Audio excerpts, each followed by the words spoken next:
का स्वागत है मेरे चैनल रतिवांशन फैंडम में। अगर आपको मेरे चैनल की फैन फिक्शन स्टोरी वीडियो कुछ भी अच्छा लगता है तो प्लीज़ मेरे चैनल की वीडियोस को लाइक और चैनल को सब्सक्राइब ज़रूर कीजिएगा। तो चलिए आज से एक न्यू फैन फिक्शन स्टार्ट करते हैं। थंबनेल से तो आप समझ ही गए होंगे या कह दो स्टोरी के टाइटल से कि इस स्टोरी में कुछ नॉवल से रिलेटेड बात है। एक्चुअली ये आइडिया या ये कह दीजिए ये रिक्वेस्ट मेरी एक सब्सक्राइबर ने मुझे कमेंट में करी थी और मुझे ये आइडिया काफ़ी अच्छा लगा। मैंने इसे एज अ चैलेंज लेके कुछ नया लिखने का ट्राई किया है। आई होप आपको अच्छा लगे। इस स्टोरी में हमारे लांग वांग जी अब एक नॉवल में ट्रैप्ड हो जाते हैं, एक ऐसी नॉवल जिसमें वो एक विलन है और उनकी एंड में डेथ हो जाएगी, लेकिन वो ऐसा नहीं चाहते। इसे वो काफ़ी कुछ चेंज करते हैं और यही हमारी सारी स्टोरी है। वैसे ये स्टोरी मैं पहले सोची थी मैं वन शॉट में लेके आऊँ, बट मुझे रियलाइज़ हुआ कि मेरे वन शॉट बेसिकली 3 घंटे 2.5 घंटे 2 घंटे से कम के तो नहीं बनते। तो फिर उसमें बनाने के लिए मुझे 4-5 दिन का गैप लेना पड़ता है। डेली मैं 15 मिनट्स 20 मिनट्स कभी 40 मिनट्स 30 मिनट्स की रिकॉर्डिंग करती हूँ और फिर उन्हें मर्ज करके एक वन शॉट बनाती हूँ। तो मैंने सोचा इतना लंबा गैप नहीं करते हैं, ऑलरेडी हमने होली पे छुट्टी करी ही थी, तो इसको स्टोरी को थोड़ा लॉन्ग में बना देते हैं। इन शॉर्ट हर दिन एक पार्ट अपलोड होगा। अगर आप लोग में से कुछ लोग जो वन शॉट ही पसंद करते हैं उन्हें मैं सजेशन दूंगी कि मैं एकदम एंड में जब अब मेरी स्टोरी ख़त्म हो जाती है तो मैं एक प्लेलिस्ट बनाती हूँ, आप तब वो लगातार सुन लीजिएगा। आई फील वो वन शॉट वाली ही देगी आपको। और जो लोगों को डेली मेरे चैनल पे अपडेट पसंद है, जो प्यारे प्यारे कमेंट करते हैं हमें आपकी डेली आवाज़ सुननी पसंद है, तो उन लोगों के लिए इस स्टोरी की डेली अपडेट आएंगे। मुझे नहीं पता कितने पार्ट्स बनेंगे क्योंकि आज मैं फर्स्ट पार्ट बना रही हूँ। इन पेपर्स यानी मेरी डायरी में तो इसके करीबन 6 पार्ट बने हैं, लेकिन आई डोंट नो रिकॉर्डिंग में कितने बने। क्या पता कोई पार्ट बड़ा बन जाए तो 4 पार्ट में ख़त्म हो जाए, कोई छोटा बने तो 6 पार्ट में ख़त्म हो। I have no idea. तो चलिए एक साथ स्टोरी को इस सफ़र को स्टार्ट करते हैं। बिना टाइम वेस्ट किए स्टार्ट कर रही हूँ। ये 2 तरह चलेगी, यानी मॉडर्न लांग वांग जी हिस्टोरिकल एरा में जाएंगे। ये ओमेगा वर्जन स्टोरी नहीं है, तो ये भी मैं आपको बता देती हूँ। लेकिन हाँ, विभूषण एक स्पेशल टाइप का मेल है जो आपको आगे स्टोरी में पता चल जाएगा। ऑब्वियसली ये मेल प्रेगनेंसी वाली स्टोरी है, आप समझ जाइए। तो चलिए स्टोरी को स्टार्ट करते हैं। लांग वांग जी जो अपने कॉलेज का सबसे फेमस लड़का है, लेकिन उसके बावजूद वो किसी का दोस्त नहीं है। सब लोग उसे एडमायर बहुत करते हैं क्योंकि वो देखने में बहुत हैंडसम है, एजुकेशन में सबसे ऊपर है, उसकी बात करने का तरीका, उसका डिसिप्लिन हर किसी को इम्प्रेस करता है। वांग जी ऐसा लगता है जैसे वो इस कॉलेज का किंग हो। जी हाँ, लोग उसे द हैंडसम किंग का टाइटल भी एड्रेस करते हैं। पर वांग जी को इन किंग, हैंडसम या लोग उसे एडमायर करें उन चीज़ों से कोई मतलब नहीं। उसकी छोटी सी दुनिया जिसमें वो और उसकी बुक्स हैं, बुक्स जो उसकी बेस्ट फ्रेंड है। वांग जी को तरह तरह की नई तरह की बुक्स, नॉवेल्स पढ़ना, अपने एजुकेशन के रिलेटेड बुक्स पढ़ना बहुत पसंद है। उसकी सुबह से लेकर शाम सिर्फ किताबों के आसपास होती है। ह्यूमन लोगों से तो वो बहुत बचता है, लेकिन किताबें तो उसकी सबसे खास हैं। यही कारण है हर कोई उसके बर्थडे पर उसे हर साल वो अलग अलग टाइप की बुक्स ही देते हैं। इस बार के बर्थडे पर भी जैसा वांग जी सोच रहा था वैसा ही होता है। लैन फैमिली जो वांग जी को बहुत प्यार करती है, अपने पेरेंट्स का एक लौता बेटा और एक रिच फैमिली से मतलब जुड़े होने के बावजूद वांग जी का नेचर बहुत डाउन टू अर्थ है। वो गरीबों से लाइक अपने मेड से, सर्वेंट से और बहुत सारे लोगों से बहुत अच्छे से बात करता है। उसके एटीट्यूड में कहीं पैसे का घमंड नहीं है। यही कारण है कि हर कोई इसको बहुत स्पेशली ट्रीट करता है। वांग जी के बर्थडे में चाहे दोस्त आए या ना आए, पर वांग जी के साथ बचपन से लेकर अब तक जितने भी लोगों ने काम किया है, लाइक उसकी नैनी, उसके सर्वेंट्स, उसकी गार्डन को संभालने वाला गार्डनर, हर कोई अपनी तरफ से उसे कुछ ना कुछ गिफ्ट देता है। इसी वजह से वांग जी के बर्थडे की मॉर्निंग में ही उसके रूम के पास एक ब्यूटीफुल बुक्स का सेट रखा हुआ मिल जाता है, जिसे वांग जी बहुत खुश हो जाता है। वो अपने पेरेंट्स के साथ अपने इस बर्थडे को भी बहुत एंजॉय करता है। वांग जी इस साल 21 साल का हो गया है। इसी कारण वो अपने बर्थडे के लिए और ज़्यादा एक्साइटेड था। 21 के उसमें एंटर कर चुका है। अपने 20s में एंटर करने की उसे बहुत खुशी है। वांग जी अपने बर्थडे को अच्छे से एंजॉय करके अब रात में उन सारी गिफ्टेड बुक को खोल रहा था। काफ़ी सारी बुक्स उसके सब्जेक्ट से रिलेटेड भी हैं, कुछ बुक्स बहुत फेमस नॉवेल्स मतलब एक तरह से ऑथर की हैं। बट इन सब में एक अलग सी बुक उसके पास आती है जो दिखने में बहुत यूनिक है, जो वांग जी ने को सबसे पहले अपनी साइड अट्रैक्ट करती है, क्योंकि ये बुक एक ब्लैक कलर की, प्योर ब्लैक कलर की बुक है और जिसका टाइटल है एम्पर लांग वांग जी। वांग जी शॉक हो जाता है कि उसके नाम का टाइटल की बुक। वांग जी ने कभी नहीं सुना कि कोई एम्परर था चाइना में जिसका जो एक तरीके से किंग जिसका नाम लांग वांग जी था। कहीं ना कहीं वांग जी के लिए और ज़्यादा इस बुक के लिए क्यूरियोसिटी बढ़ जाती है। वांग जी एक ब्लैक कलर की बुक जिसमें सिर्फ ऊपर एक चाइनीज अल्फ़ाबेट्स में एम्पर लांग वांग जी लिखा था, वो जैसे ही उस बुक के फर्स्ट पेज को ओपन करता है तो उसे रियलाइज होता है ये बुक तो कोई एशियन टाइम की बुक लग रही है, क्योंकि इसके जो फर्स्ट कवर था वो तो लकड़ी का था ही, पर अंदर के पेपर्स भी कपड़े के हैं। यानी आजकल के पेपर वाले अब नहीं, बल्कि एक कपड़े वाले पेपर जो थोड़े अलग होते हैं। पुराने टाइम पे जैसे स्टॉल्स के लिए यूज़ किए जाते थे उस टाइप के पेपर्स। अब तो वांग जी को इस बुक में और क्यूरियोसिटी हो जाती है। वांग जी को रियलाइज होता है कि ये एक टाइप की नॉवल है, यानी एक कहानी, एक राजा की कहानी। ये उस टाइम की कहानी है जब चाइना में कॉन्क्यूपाइन, कॉन्सर्ट, एम्पर, एम्प्रेस, इन सब चीज़ों की बातें होती थी। पुराना चाइना के माहौल कुछ अलग था। वहाँ पे किंग ही सबसे ज़्यादा पूजा जाता था। किंग ऐसे किंग थे जो मतलब पुराने टाइम पे जिनके पास बहुत सारी कॉन्क्यूपाइंस होती थी, जो कि वांग जी को बहुत अजीब लगता था। हाँ जी, जो लैंड फैमिली का एक ऐसा पर्सन है जो सिर्फ एक ही बार शादी करते हैं और एक ही लोगों से प्यार करते हैं, उन लोगों की लाइफ में किसी और को इम्पोर्टेंस देना बहुत मुश्किल होता है। और उस टाइम के एम्परर जिनका नाम लैन था, वो इतनी सारी कॉन्क्यूपाइंस और कॉन्सेप्ट के साथ रहता था। ये देखकर अब वांग जी को शौक लगता है। वांग जी जैसे जैसे किताब के पन्ने पलट रहा है, उसे उतना ही ज़्यादा ये किंग पे गुस्सा आ रहा है। कितना अजीब है ये किंग, पहले तो इतनी सारी कॉन्क्यूपाइंस और कॉन्सेप्ट को रखता है, उसके बाद अपने ही लोगों को वैल्यू नहीं करता है। जैसे जैसे वांग जी आगे बढ़ रहा था, ये एक क्रूएल, हार्टलेस और अपनी प्रजा को बिल्कुल इम्पोर्टेंस ना देने वाला एक अय्याश राजा था। वांग जी को महसूस हो जाता है, वांग जी को लगता है ये राजा तो बिल्कुल भी इसके नाम के काबिल नहीं है। अगर उसके पेरेंट्स को पता होता कि कोई इस नाम का राजा ऐसा नेचर कैरी करता था तो उसके पेरेंट्स कभी उसका नाम लांग वांग जी ना रखते। वो यही भी सोच रहा है। धीरे धीरे बुक के अंदर एक और कैरेक्टर की एंट्री होती है। राजा के बड़े से इंट्रोडक्शन के बाद इस बुक के सेकंड हीरो, या ये कह दो मेन कैरेक्टर के बारे में लिखा हुआ है, जिनका नाम है वी वुशान। वुशान के नाम के नीचे एक ब्यूटीफुल सी पेंटिंग भी इस मतलब बुक के अंदर है, जिसे देख के वांग जी एक बार के लिए तो जैसे इस खूबसूरती में मेमोराइज हो जाता है। वो ये देखकर हैरान होता है कि किंग की एम्प्रेस एक मेल था। हाँ, वांग जी को भी शौक लगता है, क्योंकि उसे तो लगता था कि एक किंग होता है और एक क्वीन होती है, और क्वीन तो हमेशा फीमेल होती है।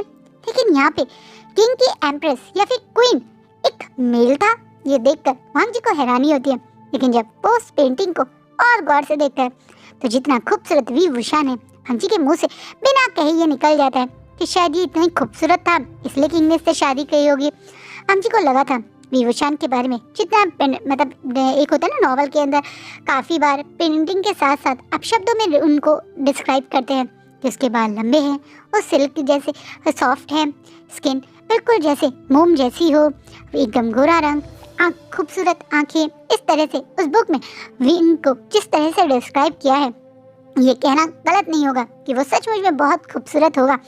वांग जी यही सोच रहा है, लेकिन जब वो बुक को और पढ़ना शुरू करता है तो वो हैरान हो जाता है, क्योंकि इतनी खूबसूरत और इतनी सॉफ्ट दिल एम्प्रेस या क्वीन को किंग लांग वांग जी कितनी बुरी तरह से ट्रीट करता है।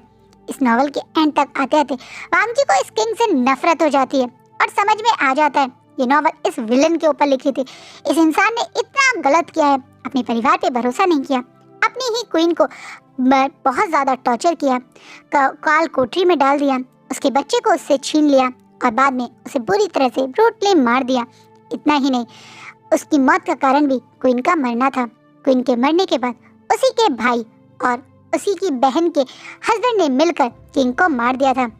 इतना ही नहीं, जिस इंसान पे क्विंग ने सबसे ज्यादा भरोसा किया था, उस इंसान ने भी आखिरी समय पे उसे सबसे बड़ा धोखा दिया था। कहीं ना कहीं वांग जी को रियलाइज होता है कि वो कितनी बड़ी गलती कर रहा था। यानी जो किंग वांग जी को रियलाइज होता है एंड में मरने से पहले कि वो कितनी बड़ी गलती कर रहा था, लेकिन उनके पास कोई टाइम नहीं रहता कि वो अपनी गलती को माने। मरते समय भी उन्हें रियलाइज हुआ कि उन्होंने सबसे गलत उस इंसान के साथ किया जिस इंसान ने उन्हें सबसे ज्यादा प्यार किया था, यानी अपनी एम्प्रेस वी वुशान के साथ। इसी सैड एंडिंग पे ये नॉवल खत्म होती है और वांग जी को पूरे रात इस बुक के अंदर बीत गई उसे पता ही नहीं चलता है। उसे तो ये होश तब आता है जब उसकी मदर उसे नॉक करके मतलब उसके रूम में एंट्री करती है और शॉकिंगली उसे अभी भी उसकी स्टडी टेबल पे बैठे हुए देख के कहती है, तुम इतनी जल्दी क्यों उठ गए? इस पे अचानक से वांग जी टाइम को देखता है जहाँ 5:30 बज रहे थे। उसे रियलाइज होता है वो 1 मिनट भी नहीं सोया, पर वो एकदम से अपनी मदर को देखकर अपनी गलती को रियलाइज करता हुआ सर झुका के कहता है, सॉरी मदर, आई थिंक मैं, चलो वो छोड़ो, तुम्हारे कॉलेज से कॉल आया था कल जब तुम सो गए थे, मुझे लगा तुम सो गए थे तब, कि आज तुम्हारा एक प्रोजेक्ट के रिगार्डिंग तुम्हें अवार्ड मिलने वाला है। मैं और तुम्हारे फादर बहुत एक्साइटेड है तुम्हारे इस अवार्ड के लिए, तुम भी जल्दी से रेडी हो जाओ, आज हम सब एक साथ ही कॉलेज जाएंगे। ये बात सोचते हुए वांग जी अपनी मदर को ये भी नहीं बताता कि वो पूरी रात सोया नहीं, और खुशी से, क्योंकि वो आज अपने मदर और फादर के साथ इस अवार्ड शो में जाएगा, वहाँ पे जा रहा है। कॉलेज में होता है ना सर्टिफिकेट्स मिलना, बच्चों को इंकरेजमेंट के लिए अवार्ड्स देना, इस तरह से ही एक छोटे से मतलब इंटर स्कूल में ही जैसे कॉम्पिटिशन्स होता है उसमें वांग जी की एक पर्टिकुलरली स्टोरी को अवार्ड मिला है, क्योंकि वांग जी नॉवल राइट भी करता है। नॉवेल्स को पढ़ने का नहीं, उसे लिखने का भी शौक है, और इसी की एक स्टोरी सेलेक्ट हुई है जिसकी वजह से वांग जी को अवार्ड मिला है। वांग जी अब खुशी से अपने पेरेंट्स के साथ कॉलेज जाता है, सबके बीच में उसे अवार्ड मिलता है, उसे रिसीव करता है। अवार्ड मिलने के कुछ टाइम बाद उसके पेरेंट्स तो वहाँ से चले जाते हैं, पर वांग जी कॉलेज में ही रुकता है क्योंकि उसके प्रोफेसर उससे कुछ बात करना चाहते थे। काफी देर तक अपने प्रोफेसर से बात करने के बाद वांग जी अपने कॉलेज के बाहर निकल रहा था, पर अब उससे कॉलेज से घर तक पहुंचना भी बहुत मुश्किल हो रहा है। उसे नींद के जैसे नशा सा नहीं चढ़ जाता है, ऐसे उसे नींद के झोंके आ रहे हैं। उसे समझ नहीं आ रहा है कि वो क्यों इतनी देर रुका। उसे अपने पेरेंट्स के साथ ही घर चले जाना था, क्योंकि अब तो उसे मुश्किल से रोड पे चलना भी मुश्किल हो रहा है, लेकिन फिर भी वो बहुत मुश्किल से अपनी आंखें खोलता हुआ बार बार अपनी वाटर बोतल से पानी पीता हुआ आगे की तरफ जाता है और नोटिस करता है कि वो चलते चलते कार रोड के बीच में ही रुक गया है। वांग जी इतनी नींद में था कि उसे होश ही नहीं रहा कि वो रोड के बीच में आ गया है, लेकिन इससे पहले अब वो कुछ करता, एक बड़ी सी गाड़ी उसे बहुत जोर से हिट करती है और वो दूर जाके गिरता है। वांग जी को लगा था कि कल ही तो उसने अपना 21st बर्थडे बनाया था और आज ये उसका लास्ट डे हो जाएगा। वो मन में अपसेट हो रहा है, या ये बोलो मरना नहीं चाहता है, इसलिए सोच रहा है कि काश वो ठीक हो जाए, काश वो सही टाइम पे कोई हॉस्पिटल उसे ले जाए। यही सोचता हुआ वो अपनी आंखें बंद करता है। वांग जी की आंखें जैसे ही अब खुलती है तो वो धीरे धीरे से अपनी सराउंडिंग के आसपास की चीज़ों को ऑब्जर्व करता है। सबसे पहले तो वो ये नोटिस करता है कि उसके शरीर में कहीं दर्द नहीं है। इतनी बुरी तरह से उसे कार ने हिट किया था, उसके शरीर में तो बहुत दर्द होना चाहिए था, लेकिन उसके शरीर में कहीं कोई दर्द नहीं है। थोड़ी देर में जब उसे पूरी तरह से आँख खोल के होश आता है तो वो अपनी सराउंडिंग को देखकर पूरा शॉक हो जाता है। ये कोई हॉस्पिटल रूम नहीं है, ये तो कोई बड़ा सा चैम्बर जिसमें चारों तरफ सिर्फ गोल्ड की चीजें हैं। जिस बेड पे वो लेटा हुआ है वो भी शायद गोल्ड का बना हुआ है।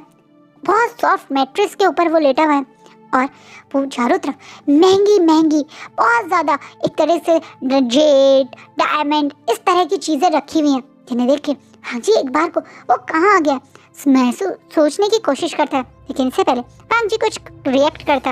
अब दो लोग एक इंसान को पकड़ के उसे जबरदस्ती रूम में लेके आ जाते हैं। वांग जी शॉकिंगली अब सामने की तरफ इंसान को देखता है जिसकी आंखों में बहुत सारे आंसू हैं, बाल बिखरे हुए हैं और शरीर पे शायद घाव भी हैं। अब वो दो लोग जो इस इंसान को लाए थे उस इंसान को जोर से वांग जी के सामने घुटनों पे छोड़ के खड़े हो जाते हैं। अब वांग जी उन तीनों को घूर के देख रहा है, जहाँ दो लोग उसकी तरफ सर झुका के खड़े हैं और तीसरे एक इंसान नीचे बैठा हुआ है और उसके बाल उसके फेस पे है और मुंह बिल्कुल नीचे, जिससे वांग जी को उसका चेहरा भी क्लियरली दिख नहीं रहा। अब जो दो लोग खड़े थे वो अपनी स्ट्रिक्ट वॉइस में बोलते हैं, योर हाइनेस, आपके कहने पे हमने इनकी पनिशमेंट कंप्लीट कर दी है। जैसा आपने कहा था वैसे ही हमने इन्हें 30 वुडन लैशेस मारे हैं और आपके सामने इन्हें पेश किया है। ये बोलते हुए वो दोनों भी थोड़े खुश नहीं है, जैसे वो दोनों भी इस पर्सन को ये वुडन लैशेस नहीं मानना चाहते थे। वहीं वांग जी अब अपनी सराउंडिंग को देखता है और योर हाइनेस जैसे वर्ड अपने लिए सुन के समझ नहीं पाता है कि ये क्या उसने सही सुना, क्या वो किसी सपने में है। सराउंडिंग को देखकर उसे समझने में बहुत दिक्कत हो रही है, लेकिन फिर भी अब वो शायद कुछ बोलता उससे पहले ही अब पीछे से एक खूबसूरत सी लड़की जिसने बहुत हैवी सा एम्ब्रॉयडर्ड हानफू पहना हुआ है, सर पे एक मुकुट की तरह थोड़ी हेयर एसेसरीज लगाई हुई हैं, जो चाइनीज स्टाइल की हेयर एसेसरीज होती है ना, उस तरह की। और वो अपनी एलिगेंसी के साथ अपनी 2 मेड्स के साथ हॉल मतलब उसी रूम में एंट्री करते हुए कहते, तो तुम इन्हें यहाँ क्यों लाए, भूल गए क्या आज हमारे किंग लांगवांग जी इसे सबके सामने पनिशमेंट देंगे। ये पनिशमेंट इसकी हरकत के हिसाब से कम है ना किंग लांगवांग जी। ये बोलते हुए जैसे वो लेडी और ज्यादा वांग जी को प्यार से देखने लगती है। अब वांग जी उस लेडी को देखता है, सामने वाले पर्सन को देखता है। किंग लांगवांग जी सुनकर थोड़ा शॉक हो जाता है और एकदम से उसे ऐसा लगता है कि ये सपना तो और ज्यादा वियर्ड होता जा रहा है। अभी तक तो वो यही सोच रहा था कि एक सपना है, बट अब उसे कुछ हैरानी सी हो रही है, क्योंकि जैसे उसने अपना पैर नीचे जमीन पर रखा तो उसे फर्श बहुत ठंडा लगा। तो और ज्यादा हैरान कर जाता है, क्योंकि सपने में आप लोगों को ठंडा, गर्म या चोट महसूस नहीं होती है, लेकिन वांग जी को हो रहा है, उसे ठंडा फर्श महसूस हो रहा है। वहीं वांग जी के पैर जमीन पर रखते ही जैसे उसके मतलब बाकी जो उसके मेट्स पीछे थे वो जल्दी आके वांग जी को जूते पहनाने, उसके हानवों को पहनाने लगते हैं। अब वांग जी अपने आप को देखता है और समझ जाता है कि ये वो नॉवल है। हाँ, ये सीन तो उस नॉवल में था ना, जब किंग लांगवांग जी ने बस कुछ लोगों के कहने पे अपनी क्वीन को उसके टाइटल से हटा दिया था। ये सोचते ही अब वांग जी तुरंत सामने वाले उस फ्लोर वाले पर्सन की तरफ और गौर से देखने लगता है, जो अब हल्के से अपना फेस वांग जी की तरफ ऊपर करता है। इस चेहरे को देखकर तो वांग जी की जैसे सांसें ही रुक जाती है। वांग जी को ये पेंटिंग अच्छे से याद है, वी वुशियान, जो इस पूरे मतलब जहाँ जिस एरिया में वो है उस एरिया के टाइम का सबसे खूबसूरत मेल कहलाया जाता था। वही ब्यूटीफुल आंखें, वही शार्प नोज, वही बिल्कुल रोज के पेटल जैसे होठ और उनके नीचे वो ब्लैक मोल। कहीं ना कहीं वांग जी एक सेकंड के लिए तो जैसे पलके झपकाना भी भूल जाता है। इतने खूबसूरत इंसान को वो किंग लांगवांग जी ऐसे ब्रूटली ट्रीट करता था। वांग जी वो बात सोचते ही अब थोड़ा हैरान होता है और अब उसके दिमाग में सब कुछ गोल गोल घूमने लगता है। वो एक नॉवल में है, दूसरी बात इस नॉवल के अंदर क्या क्या होने वाला है उसे सब पता है, तीसरी बात वो जानता है वी वुशियान इनोसेंट है। वो ये भी जानता है कि अगर उसने वी वुशियान के साथ अब कुछ गलती करने की कोशिश करी तो उसका अंत कितना भयानक होगा। वो अपने वर्ल्ड से इस वर्ल्ड में इस नॉवल में आया है तो शायद कुछ अच्छा ही करना है। इस मासूम से वी वुशियान को बिना बात के मरने और पनिशमेंट तो वो नहीं देते हुए देख सकता, इसलिए वो सबको इग्नोर करता हुआ सीधा वी विंग के बिल्कुल पास आके खड़ा हो जाता है। वहीं जो घबराया हुआ फ्लोर पे बैठा हुआ था, अब वो हल्का सा जैसे देखता है कि वांग जी उसके पास आ गए तो और डर के अपना फेस नीचे कर लेता है। वहीं वांग जी अब सबको इग्नोर करता हुआ विंग के कंधे को पकड़ के उसे सीधा खड़ा कर देता है, जैसे यहाँ खड़े सब लोग शॉक हो जाते हैं। वहीं विंग बहुत जोर जोर से कांपने लगता है। उसे लगता है क्या पता वांग जी से और कितना ब्रूटली पनिश करें। उसकी कमर में बहुत दर्द है, उसने 2 दिन से कुछ खाया नहीं है। उसे लगा था पनिशमेंट पे पनिशमेंट दी जा रही है, कभी उसे धूप में खड़े होने के लिए बोला जाता है, कभी उसे मतलब एक तरह से खाना नहीं दिया जाता, और आज तो वुडन लैशेस भी पड़े हैं। कहीं ना कहीं इन बातों को सोचते विंग घबराते हुए कांपते हुए वांग जी को देख रहा है। ये खूबसूरत आंखें जिनमें आंसू हैं, चेहरा शायद दर्द में और रोने की वजह से लाल है। वांग जी को इस आंखों में इतना डर, इतना दर्द बिल्कुल अच्छा नहीं लग रहा है। उसके दिल में बहुत शार्प पेन हो रहा है, और दूसरी चीज उसे रियलाइज होता है कि उसे शायद इस वी वुशियान से लव एट फर्स्ट साइड हो गया है। हाँ, क्योंकि इतने प्यारे से इंसान को देखकर उसके दिल में इतना प्यार आ गया कि वो अब बिना मौका गवाए विंग को, जिसके पीछे से हानफू भी कुछ फट गया क्योंकि उसे बहुत बुरी तरह से वुडन लैशेस से मारा गया, अपने ही किंग वाले हानफू उतार के बड़े हीरो स्टाइल से कवर करने लगता है। जिसे वहां खड़े सब लोग शॉकिंगली देख रहे। अरे ये क्या हुआ? किंग को तो अपनी एम्प्रेस, अपनी क्वीन से सबसे ज्यादा नफरत है। इसे तो किंग मौके ढूंढते रहते हैं कि वो किस तरीके से किंग क्वीन को पनिश करें, क्वीन को जितना हो सके उतना इंसल्ट करें, उन्हें बेइज्जत करें। लेकिन आज अपनी क्वीन को वो इतने प्यार से अपने ही हाथों से कवर कर रहे हैं।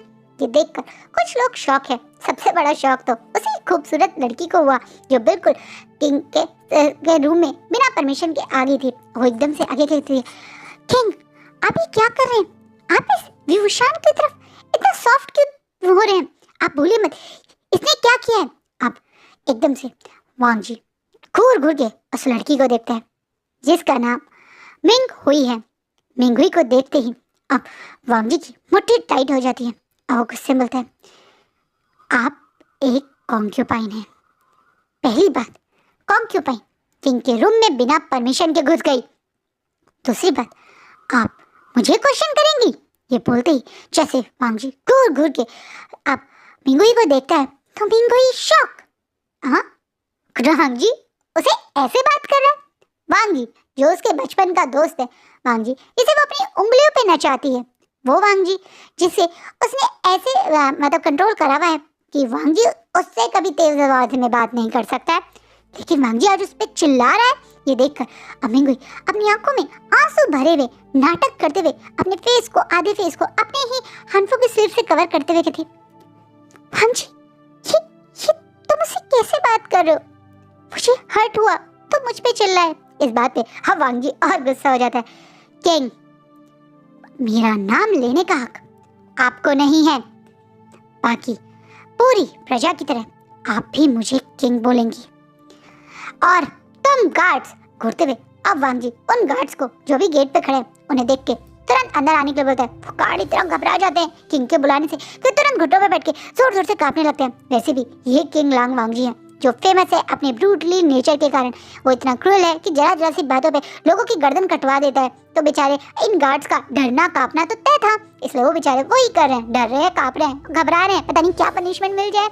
इस बात पे अब वांग वो गार्ड ऊपर की तरफ ना देखकर सर झुके हुए हैं। अब वांग जी अपनी स्ट्रिक्ट वॉइस में बोलता है, आज के बाद मेरे कक्ष में ये मिंग हुई बिना मेरे परमिशन के नहीं आएंगी। जब तक मैं आज्ञा ना दूं तब तक कोई भी मेरे कक्ष में बिना मेरे परमिशन के नहीं आएगा।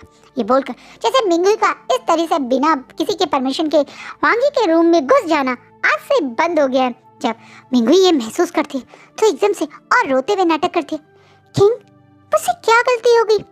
आज हम मुझसे इतने नाराज क्यों हैं? अब मुझे इस तरीके से अपने से दूर क्यों कर रहे हैं? अब वो और रोते हुए नाटक करते हुए बोलती है। महिमांग जी उसे इग्नोर करता हुआ अविंग की तरफ देखता है जो बिल्कुल सर नीचे करके खड़ा था, लेकिन उसकी आंखें जैसे हल्की हल्की बंद होने लगी। कुछ खाया नहीं, पिटाई और खाई, उसके चक्कर में शायद वो बेहोश ही होने वाला है। विंग अब फ्लोर पे गिरता उससे पहले ही अवांग जी उसे तुरंत अपनी बाहों में उठा लेता है, जिसे यहाँ खड़े बाकी लोग और चौक और एकदम से अपनी स्ट्रिक्ट वॉइस में बोलता है, तुरंत हिलर को बुलाइए। अरे विंग को ऐसे ही अपनी गोद में लिए हुए अपने ही बेड पे आराम से लेटा देता है। मिंगुई जो अभी यहाँ रूम में ही थी वही नज़ारा देखकर पूरा शॉक है। अवांग जी गुस्सा करता हुआ उन गार्ड्स को बोलता है, अभी तक तुम गए नहीं? मैंने कहा हिलर को बुलाओ और मेरा कक्ष तुरंत खाली करो। मुझे मेरे कक्ष में हिलर के अलावा कोई और नहीं चाहिए। जैसे ही वांग जी गुस्से में अपनी एकदम किंग वाले अंदाज में बोलता है तो यहाँ सारे लोग घबरा के मैजिस्ट्रेट करते हुए तुरंत भाग जाते हैं। यहाँ तक कि मिंगुई की दोनों मेट्स भी घबरा के मिंगुई को अपने साथ ही ले जाते हैं, क्योंकि किंग ने तो साफ बोला है उसे कक्ष में कोई नहीं चाहिए, तो मेट क्यों यहाँ रहे। और मिंगुई को भी वो अपने साथ इसीलिए ले जाते हैं क्योंकि आज किंग का नेचर कुछ अलग लग रहा है। वही मिंगुई बाहर आके अपनी मुट्ठियों को दबाते हुए कहती है, ये इस पपेट को क्या हुआ? मेरे शौरों पे नाचने वाला ये राजा आज मुझ पे चिल्ला रहा है। कहीं से शक तो नहीं हो गया कि वो सब मैंने किया था और उसका सारा अंजाम मैंने इस विभूषण पे लगा दिया? नहीं, ऐसा नहीं हो सकता। लांगवांग जी तो इस विभूषण से नफरत करता है, इतनी नफरत कि बिना किसी सबूत के बस मेरे एक बार कहने पे उसे पिछले 3 दिन से पनिश कर रहा है। तो आज ऐसे वो मुझ पे शक नहीं कर सकता। मैं कुछ ज़्यादा ही सोच रही हूँ। क्या पता मुझसे ही कुछ गलती हुई हो। ये सोचती हुई अब मिंगुई अपने ही मन में चीज़ें बड़बड़ा रही है। उसे लग रहा है कि उससे ही कोई गड़बड़ हुई है। उसे शक भी नहीं हुआ कि जिस राजा से वो भी मिल के आई है वो पुराना उसका पपेट लांग वांगजी नहीं बल्कि मॉडर्न वर्ल्ड से आया हुआ लांग वांगजी है। वहीं वांगजी अब विंग को जो बेहोश पड़ा है उसके चेहरे से उसके छोटे छोटे से बेबी हेयर जो आए हैं उन्हें हटाते हुए बहुत प्यार से उसके पूरे फेस को देखते हुए कहते हैं, कैसे कैसे ये किंग लांग वांगजी तुम्हारे जैसे प्यारे से इंसान के साथ इतना क्रूर हो सकता था? बिना सबूतों की वो तुम्हें इतनी पनिशमेंट दे सकता था। पर मैं ऐसा कभी नहीं करूँगा। मैं तुम्हें बिल्कुल हार्म नहीं पहुँचने दूंगा। और अगर तुम्हें नुकसान पहुँचाया तो तुम्हारे भाई और वो तुम्हारा ब्रदर इन लॉ दोनों मुझे मार देंगे। इससे अच्छा है मैं तुम्हारे उस भाई और ब्रदर इन लॉ की नज़रों में सबसे जल्द से जल्द सही हो जाना चाहता हूँ।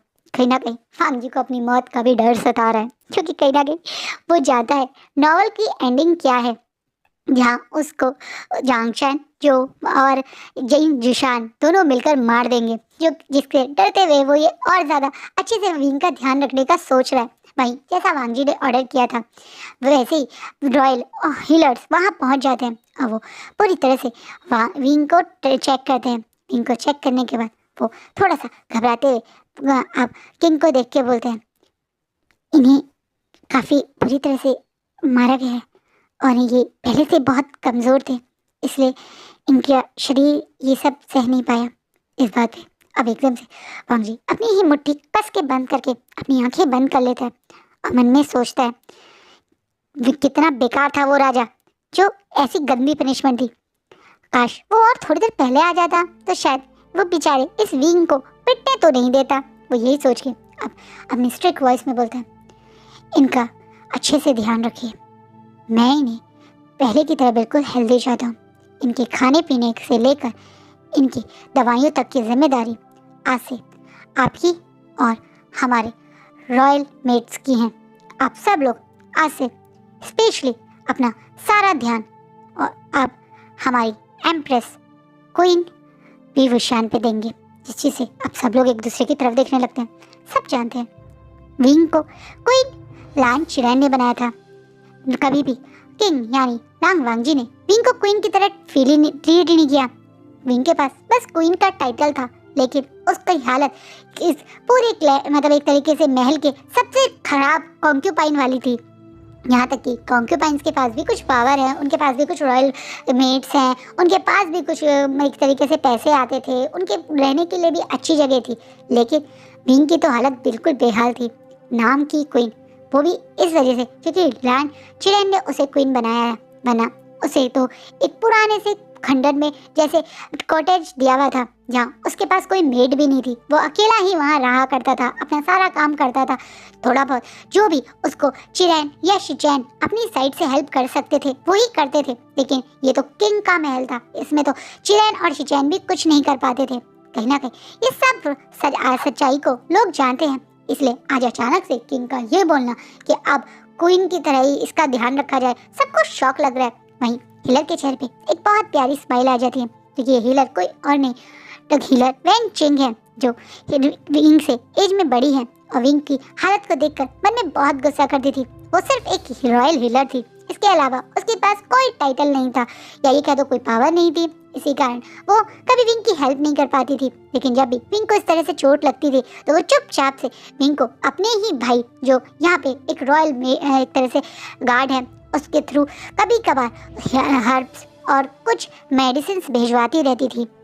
लेकिन आज जब खुल के किंग ने ही बोल दिया है कि उसे विंग का ध्यान रखना है तो वो बिना मौका गवाए जी मैजेस्टी करके तुरंत अग्री हो जाती है। वहीं अब विंग के लिए स्पेशल मेट्स भी आएंगी, ये बात भी जब सारे महल में चाहती है तो महल भी शौक।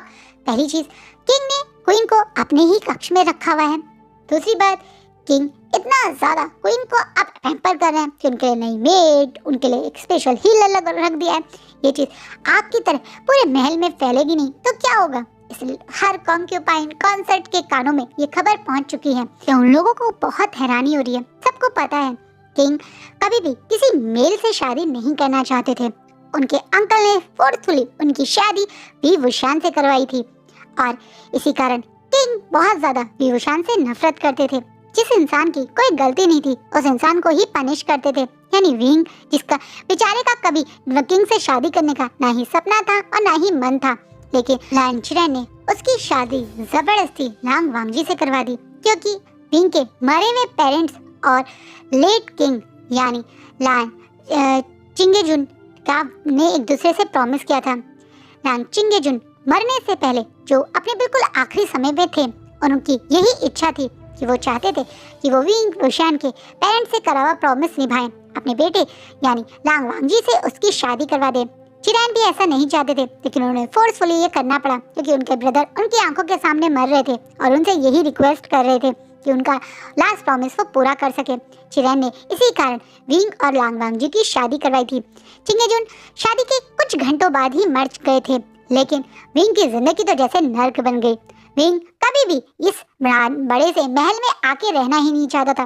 वो तो जियांग फैमिली के साथ एक नॉर्मल जिंदगी बिता रहा था। जियांग जो एक मिनिस्ट्री संभालते हैं हमारे किंग के अंडर में, जो बहुत ज्यादा ईमानदारी के लिए फेमस है पूरे राज्य में, वही जियांग फैमिली आज आप इस बड़े से राजा के मतलब जो कहते हैं ना कोर्ट, जहाँ पे लोग बैठे होते हैं, उस कोर्ट रूम में बीचों बीच खड़े हुए हैं, अपना सर नीचे करें और बार बार अपने अडॉप्टेड सन विभूषण से मिलने की रिक्वेस्ट कर रहे हैं। उनके कानों में भी एक खबर पहुंची थी कि आज विंग को बहुत बुरी तरह से किंग ने पनिश किया है, उसे वुडन लैशेस मारने का ऑर्डर दिया है। वो अपने बच्चे को लेकर बहुत ज्यादा परेशान थे। विंग की जब किंग से शादी हुई थी तब वो सिर्फ 18 साल का था और अब विंग करीबन 2.5 साल से ये सब सह रहा है, यानी वो करीबन 20 के करीब है। कहीं ना कहीं इन 2.5 साल में जो किंग ने विंग के साथ करा है, उन बातों के बारे में जब भी जियांग फैमिली को पता चलता था तो उनकी आंखों में बहुत सारे आंसू आ जाते थे। वो तो उस दिन भी हर हालत में विंग की शादी लांग वांगजी से ना हो उसके लिए कोशिश भी कर रहे थे। लेकिन उन्हीं की वाइफ यानी मैडम यू ने जब चिरैन ने उनके सामने खूब बड़ा प्राइज रखा, उनको गिफ्ट दिए, उनके मतलब एक तरीके से मदद के लिए साथ देने का वादा किया, ये सब कहा, तो मैडम यू ने अपने हस्बैंड को फोर्सफुली ये शादी करने के लिए मजबूर किया। वो कह रही थी वो मर जाएंगे अगर उन्होंने ये शादी को रोकने की कोशिश की। जबरदस्ती सुसाइड वाली धमकियां दी। जब जाके चान फैमिया ने मजबूरी में हाँ करा था। उन्हें लगा था कि वो जानते हैं कि विंग एक लड़का है, शायद इस वजह से किंग उसे पसंद भी ना करें, लेकिन उन्हें लगता था कि किंग इतनी बुरी तरह से तो विंग के साथ बिहेव नहीं करेंगे। उन्हें उम्मीद थी कि इस बड़े से महल में थोड़ी जगह तो वो किंग विंग को दे सकते थे, लेकिन वो थोड़ी जगह इतनी ज़्यादा विंग को पनिशमेंट दे देकर दी जाएगी, ये सोच के अब उनके दिल में बहुत शार्प पेन हो रहा है। और वो फिर से इसी बड़े से कोर्ट रूम में खड़े होकर अब रिक्वेस्ट करते हुए चिरैन की तरफ देख के कहते हैं, मास्टर लैन, क्या मैं एक बार अपने बेटी विभूषण से मिल सकता हूँ? इस बात पे चिरैन भी बहुत ज़्यादा अपसेट हो जाते हैं। उनकी आंखों में भी बहुत ज़्यादा पछतावा है। वो तो बस अपने भाई की लास्ट प्रॉमिस पूरी कर रहे थे, लेकिन उनके दिमाग में ये क्यों नहीं आया कि वो ये जो कर रहे हैं उसके कारण कहीं ना कहीं वांगजी का गुस्सा विंग पे ही फूटेगा। वो अब अपने सर को नीचे करके कुछ नहीं बोल रहे हैं क्योंकि उनको राइट ही नहीं है। वांगजी ने जैसे ही विंग से शादी कर ली, उन्हें उसके बाद चिरैन को उनकी लाइफ में इंटरफेयर ना करने के लिए कई बार धमकाया। उसने साफ बोल दिया कि जब तक पहले वो उनके अंकल हैं, एज अ अंकल वो यहाँ पे कोर्ट रूम में जितनी चाहे इतनी एडवाइस दे सकते हैं, लेकिन वांगजी और विंग के बीच में वो नहीं बोल सकते क्योंकि वो एक हस्बैंड और हस्बैंड के बीच की बातें हैं। कहीं ना कहीं इसी कारण चिरैन बेचारे कुछ बोल नहीं पाते हैं। वहीं चिरैन अपने अंकल के सर नीचे करने के बाद अब अपनी मुट्ठी भींचते हुए थोड़ा सा पछताते हुए अपनी जगह से खड़े होते हैं, जो कि एक लीगल एडवाइजर या एक रॉयल एडवाइजर की तरह बिहेव करते हैं। वो किंग के बड़े भाई हैं, पर वो किंग इसलिए नहीं बने क्योंकि उनकी मदर अलग थी और उनकी मदर सिर्फ एक कॉन्क्यूपाइन थी। वहीं वांगजी की मदर उस समय की क्वीन थी, जिनको बेबी तो बाद में हुआ, लेकिन उनके बेबी को ही क्राउन प्रिंस का टाइटल दिया गया। चाहे वांगजी शिचैन से एज में छोटे थे, शिचैन ही फर्स्ट हायर थे इस पूरे क्लैन के, लेकिन उसके बावजूद क्वीन की पावर और क्वीन मतलब मदर क्वीन के बेबी होने के कारण उन्हीं को क्राउन प्रिंस का टाइटल मिला और राजा के मरने के बाद वो किंग भी बने। कहीं ना कहीं वांगजी जिस बात से बहुत ज़्यादा अपने ही घमंड में रहता है, बचपन से ही उसकी मदर ने, क्योंकि वो ही किंग बनेगा, उसके अंदर ये बात घुसा दी थी। और वो वांग जी के अंदर क्रुएलिटी और वो पावर का नशा बचपन से ही आ गया था। यही कारण था कि किंग बनते ही उसे तो जैसे खुली आज़ादी मिल गई। अपने बाप के मतलब शादी के कुछ घंटे बाद मरते ही, जैसे उसके फादर के मरते ही उसके पास सारी पावर आई और उसने सबसे पहले अपनी पावर का जो एक तरह से कहते हैं जो यूज़ किया वो विंग को टॉर्चर करने में और विंग को परेशान करने में ही करा। कहीं ना कहीं ये बात शिचैन भी जानते हैं। वहीं शिचैन अब थोड़ा सा इमोशनल होकर और थोड़े से अपने आप को कंट्रोल करते हुए जान फेमिया की तरफ देख के कहते हैं, मिनिस्टर जंग, आप परेशान मत होइए। हीलर अभी क्वीन विवुशान को देख रहे हैं। कुछ समय में हीलर हमें खुद आके बताएंगे कि वो कैसे हैं, पर आप चिंता मत कीजिए। इस समय उनके पास हीलर और अच्छे बाकी लोग भी हैं जो उनका पूरा ध्यान रखेंगे। वहीं जान फेमिया पता नहीं क्यों इन बातों पे भरोसा करना ही नहीं चाहते। वो तो बस अपने बेटे को एक बार देखना चाहते। 2.5 साल हो गए हैं उन्हें विंग से मिले। 2.5 साल से उन्हें विंग का चेहरा भी देखने नहीं दिया। वो इस महल में हर दिन आते हैं। इन कोर्ट रूम्स के जो एक तरह से कहते हैं राजा की जो बैठकें होती हैं उन बैठकों का भी हिस्सा बनते हैं, लेकिन अपने बच्चे को देख नहीं पाते हैं। एक बाप के दिल अंदर कितनी तड़प है कोई भी इस इंसान की आंखों में देख सकता है। आज भी जान फेमिया चाहे वो दिखने में कितने स्ट्रांग हो, कितने स्ट्रांग मिनिस्ट्री को हैंडल करते हो, बट अंदर से तो वो बहुत कमज़ोर हारे हुए बाप हैं। उनका चेहरा साफ दिखा रहा है कि आज भी उसे विंग से नहीं मिलने दिया जाएगा तो शायद वो कितने ज़्यादा दर्द में पहुंच जाएंगे, कितना ज़्यादा हर्ट हो जाएंगे। लेकिन शिचैन और चिरैन दोनों के पास ये राइट नहीं है कि वो इस तरह का फैसला कर सके। इसलिए अब वो दोनों बस एक दूसरे को देखकर सिर्फ अपना गर्दन नीचे ही कर लेते हैं। वहीं जिस चीज़ का सब लोग इंतज़ार कर रहे थे अब वो होता है एकदम इस बड़े से हॉल में लांग वांग जी, किंग लांग वांग जी एंट्री लेते हैं अपने एज यूजुअल किंग वाले अवतार और ऑरा से, बड़े बड़े से महंगे से एम्ब्रॉयडर्ड हानफू पहने हुए जो अभी भी उनकी बॉडी पे बहुत खिल रहे हैं। उनकी शरीर जो एकदम बिल्ड वाइज बहुत स्ट्रांग है, चेहरा एकदम राजा वाली तरह क्रूल और एकदम स्ट्रिक्ट है। उस एक्सप्रेशन के साथ ही वो आप हॉल में एंट्री करके अपने बिल्कुल जो उनका एक तरह स्थान है या सिंहासन है उस जगह जाकर वो बड़े एटीट्यूड से बैठते हुए सबको देखने लगते हैं। वहीं सब लोग उनको देख के जो सर झुकाए खड़े थे वो फिर से उनको ये मतलब एक तरह से वो करते हैं। आप मांगी अपनी वॉइस में सबको ठीक से बैठने का इशारा करते हैं और सबसे पहले तो जान फेमिया की तरफ देखते हैं। हम जी शायद थोड़ा बहुत समझ गया हॉल में घुसने से पहले ही, जब जान फेमिया से सब लोग बात कर रहे थे कि ये शायद विंग के वही फादर हैं। नॉवल उसने भी पढ़ी है, सच्चाई उसे भी पता है कि ये इंसान लास्ट तक जब तक विंग मरा नहीं अपने बच्चे से मिलने के लिए तड़पते रहे थे। विंग के मरने के कुछ घंटे बाद जब उन्हें पता चला था कि उनका बेटा मर गया तो वो भी अपने आप को खुद ही ख़त्म कर लेते हैं, यानी सुसाइड कर लेते हैं। उस बात को सोचते अब एकदम से वांग जी थोड़ा सा स्ट्रिक्ट वॉइस में अपने किंग वाला एटीट्यूड मेंटेन करते बोलते हैं, मिस्टर जांग फेमिया, आज आप हमारे हॉल में सामने एक रिक्वेस्ट लेकर आए थे। क्या रिक्वेस्ट है आपकी? आप जांग फेमिया जब देखता है कि आज पहली बार वांग जी खुद से उससे पूछ रहा है कि उसे क्या रिक्वेस्ट है तो कैसे ये मौका गवा सकता था। वो एकदम से अपने घुटनों पर बैठ जाते हैं और बोलना शुरू करते हैं, किंग मैं एक बार अपने बेटे यानी कोई विवुशान से मिलना चाहता हूँ। मैंने सुना है उनसे कोई गलती हो गई थी, इसी कारण आपने उन्हें पनिश किया था। क्या मैं उन्हें एक बार मिल सकता हूँ? जैन फेमिया दोबारा से अपने बेटे से मिलने की रिक्वेस्ट करते हैं, जिससे वांग जी तुरंत अपनी स्ट्रिक्ट वॉइस में बोलता है, अभी आप उनसे नहीं मिल सकते। जिससे जैन फेमिया को लगता है फिर से वही होगा, ये साफ मना कर देंगे। ऐसे वो बेचारे अपना मुंह नीचे कर लेते हैं, लेकिन वांग जी के अगले शब्दों से उनकी नज़र एकदम से ऊपर हो जाती है। पर जैसे ही वो ठीक होंगे मैं खुद उन्हें आपसे मिलवाने लाऊंगा। वो अभी आराम कर रहे हैं, आप इस समय उनसे बिल्कुल नहीं मिल पाएंगे। इस बात से अब अचानक से सब लोग इधर उधर देखने लगते हैं। कुछ लोग तो बड़बड़ाने लगते हैं। चिरैन और शिचैन भी एक दूसरे को देखने लगते हैं और फिर से वो वांग जी की तरफ देखते हैं। क्या उन्होंने सही सुना? क्या किंग ने जान फेमिया को विंग से मिलने की परमिशन दे दी? कहीं ना कहीं वो लोगों की आंखों में ये शौक है। वहीं दूसरी तरफ ये देखकर एक मिनिस्टर जो गुस्से में बिल्कुल लाल होकर अब आगे आता है और बोलता है, किंग ये आप क्या कर रहे हैं? आप उस विवुशान को उसके फादर से मिलने की परमिशन कैसे दे सकते हैं? भूलिए मत उसने कितनी बड़ी पनिशमेंट गलती करी है। आपको तो उसकी पनिशमेंट देनी चाहिए थी। इस यांग मिनिस्टर को भी ये बोलते हुए एकदम स्ट्रिक्ट वॉइस में, जो उम्र में तो यांग फैमिली से काफी कम है, लेकिन उनका नाम भी ऐसे ले रहा है जैसे उसकी पोजीशन बहुत ऊपर हो। ये कोई और नहीं बल्कि मिनिस्टर मेंग याओ है, जिसे देखते हुए वांग जी घूर घूर के मेंग याओ को देखने लगता है। और आज का पार्ट यहीं रुकता है। सो कैसा लगा मेरा फर्स्ट पार्ट कमेंट में ज़रूर बताना। स्टोरी बहुत मज़ेदार होने वाली है। आगे आपको ये भी पता चलेगा कि उस नॉवल में सचमुच में जो मौत लांग वांग जी की दिखाई गई थी वो ही असलियत में मौत हुआ था, या क्या पता वो सिर्फ एक अधूरा सच हो। क्या पता कुछ और भी हो जो उस नॉवल में लिखा ही ना हो। वो भी आपको कल के पार्ट में पता चलेगा। आई होप आपको आज का पार्ट अच्छा लगे। कैसा लगे प्लीज़ कमेंट में ज़रूर बताना। ये न्यू स्टोरी आपको कैसी लग रही है ये भी ज़रूर बताना। अब हाँ, आपको लगता है मुझे कंटिन्यू करनी चाहिए तो ये भी बताना।